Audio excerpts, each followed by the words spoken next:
Dorime, ameno dorime. Bienvenue dans des GPU et des larmes, l'émission où on pleure à chaque fois parce qu'il n'y a que des mauvaises nouvelles dans l'actualité. Mais rassurez-vous, vendredi on aura une émission plein de bonnes nouvelles pour sécher vos petites larmes. Au programme aujourd'hui, on parlera du lancement de la 3060 ou plutôt sa période.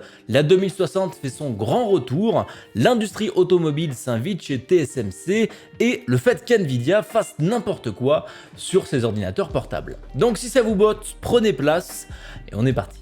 Ça fait maintenant plusieurs générations que Nvidia nous a habitués à avoir la variante Max-Q sur ses GPU mobiles. Ceux-ci ont moins de performance mais sont beaucoup plus efficaces en termes de consommation et de chauffe. Mais pourquoi donc je vous parle de ça?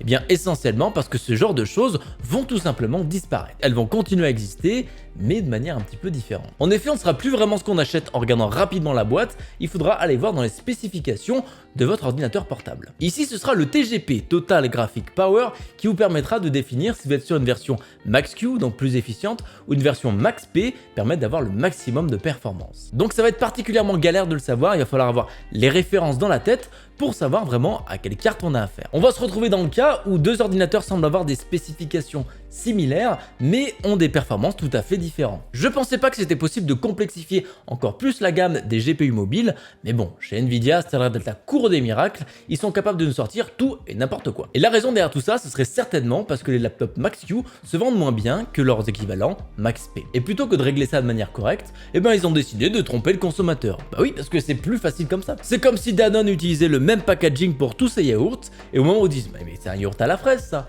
et bien quand on vous dit tout simplement bah oui il fallait regarder, regardez, c'est écrit en bas, là c'est marqué fraise en petit, en dessous. Non mais on est où là? Surtout qu'après ils ont le culot de nous dire oui non mais on veut pas appeler GPU Max-P.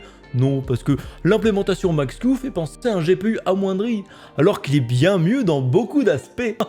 Les gens aiment pas notre GPU alors qu'il est trop fort. Mais c'est normal, il y a moins de FPS avec celui-ci. Les gens n'en ont rien à faire si c'est théoriquement mieux. Il y en a marre de se faire prendre pour des pigeons un moment, si on sait plus ce qu'on achète, c'est inadmissible, point barre. Donc faites bien attention à vous si vous achetez un ordinateur portable équipé d'une RTX 3000, car vous faites potentiellement avoir sans le savoir. La 3060 qui a été annoncée il y a quelques semaines maintenant au CES, devrait bientôt faire son apparition dans nos magasins. En effet, on savait que le lancement serait courant février, mais on n'a pas de date vraiment précise. Aujourd'hui, ça se précise un petit peu avec l'apparition d'un planning qui semble pointer vers un lancement dans les temps pour ces cartes et non pas retardé comme les deux dernières cartes sorties. C'est le planning de partenariat et reviews qui a été leaké et on sait désormais que ce ne sera pas avant le 19 février, date à laquelle les produits vont commencer à partir pour les reviewers. De manière classique, 1 à 2 semaines à prévoir avant la levée de l'embargo et la sortie de la carte un jour après. Donc théoriquement, ce sera un lancement entre le 26 février et le 5 mars qui est à prévoir pour ces cartes. En tout cas, si tout se passe comme prévu, parce que les dates de lancement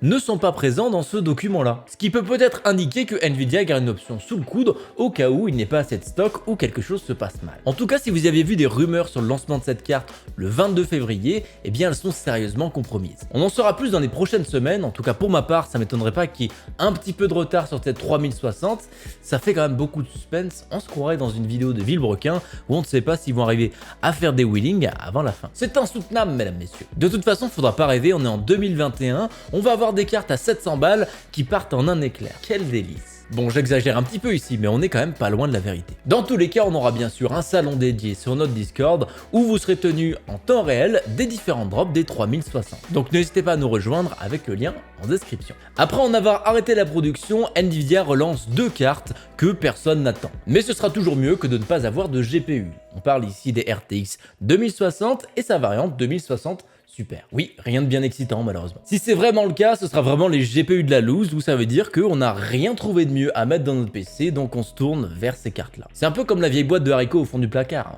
On se dit, bah c'est soit je mange ça, soit je crève de faim, donc bon, on va faire un effort. Sauf que l'haricot en question vont coûter une blinde par rapport aux performances des cartes actuelles. Le prix annoncé en Europe sont les suivants, 300 € pour une 2060 classique et 400 € pour une 2060 super. Donc même si ça représente une bonne alternative sur le marché actuel, eh bien dans 2-3 mois ça vaudra plus grand chose.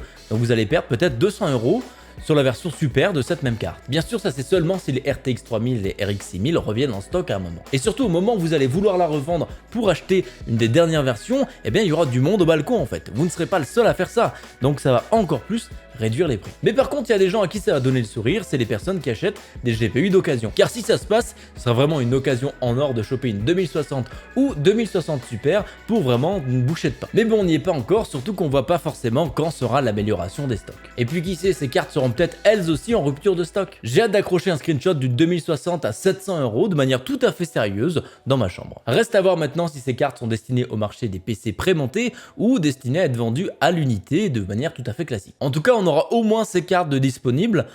Donc merci Nvidia. Ce n'est pas un secret que chez TSMC, la majorité des puces qui sont produites sont à destination des PC, serveurs ou encore mobiles. TSMC est aussi un des leaders pour les nouveaux procédés en 3 ou 5 nanomètres sur des architectures avancées. Jusqu'à présent, pas de problème avec ça. Mais vous l'avez peut-être vu passer car des usines automobiles sont complètement arrêtées par pénurie de composants électroniques. Avec les restrictions administratives mises en place par le gouvernement des États-Unis, il est aujourd'hui impossible pour certaines entreprises de se fournir chez les fondeurs chinois. Et c'est le ministre économique taïwanais en personne qui a demandé à TSMC de venir en aide à ces entreprises. Car elles n'ont actuellement que peu de solutions pour faire graver leurs composants électroniques. Et surtout aussi potentiellement beaucoup d'argent à faire entrer à Taïwan. Pour le moment, TSMC est en train d'évaluer sa capacité de production pour accueillir ces lignes dédiées à l'automobile. On ne sait pas trop comment ça va nous affecter de notre côté, il y aura probablement peu d'effets de bord sur le secteur informatique. Sur ce point-là, TSMC se veut rassurant. Mais en même temps, ils ont assuré au ministre taïwanais que ces puces pour l'automobile deviendraient une priorité. Donc potentiellement chez TSMC, ça va faire le ménage sur les procédés qui sont un peu plus vieux. Donc on sait pas trop sur quel pied danser, ça n'annonce rien de bon pour la suite. On verra bien.